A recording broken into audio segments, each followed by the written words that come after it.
¿Qué tal, gente? ¿Cómo les va? Bueno, espero que muy bien.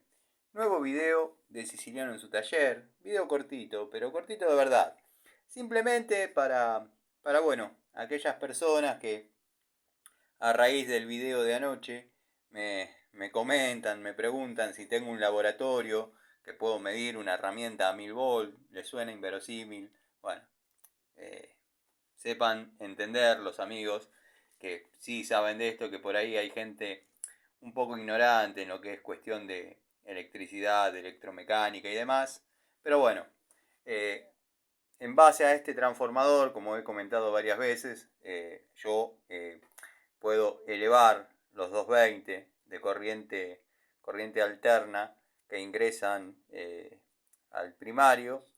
Y bueno, con este transformador puedo multiplicar 10 veces dicho voltaje. O sea que acá a la salida vamos a tener, la salida del secundario, vamos a tener 2200 volts. Después, bueno, para el amigo Ubaldo, para el amigo Miguel, Gregorio, no es tan necesario, y tantos otros, ¿no?, que saben de esto, no es tan necesario explicarles cómo hago para regular o bajar la salida desde 900 a 1100, como para probar una herramienta y ver dónde aparece la fuga.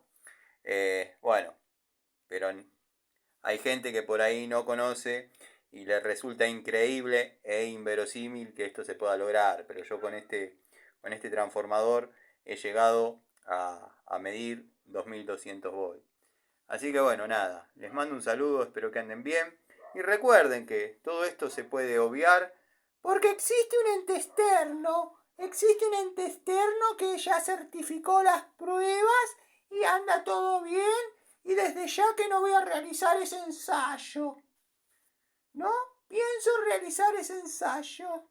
Maricón. Les mando un saludo al querido Miguel, al querido Gregorio, Ubaldo, Dalton, Cobursa, Tito, Juanqui, Juanpi. Bueno, tantos amigos que están siempre. El querido Gastón Montenegro, el querido Adriano Track, circunstancialmente anda dando vueltas el fan club.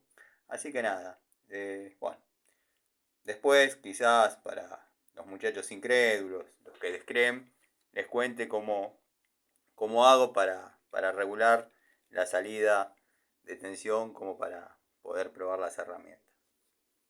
No pensaba mostrarlo porque sé que esto es peligroso, sinceramente es peligroso. Si bien hay muchos métodos para probarlo, o no sé si muchos, pero varios métodos para probar las herramientas, sin necesidad de estar trabajando con esto, sí, las hay. Pero a mí me gusta que verdaderamente fluyan ahí la corriente que hablamos. Les mando un saludo, espero que estén bien. Bueno, nada, este es el bicho que genera el voltaje que por ahí algunas personas sean ignorantes en el buen sentido que esto existe. Les mando un saludo.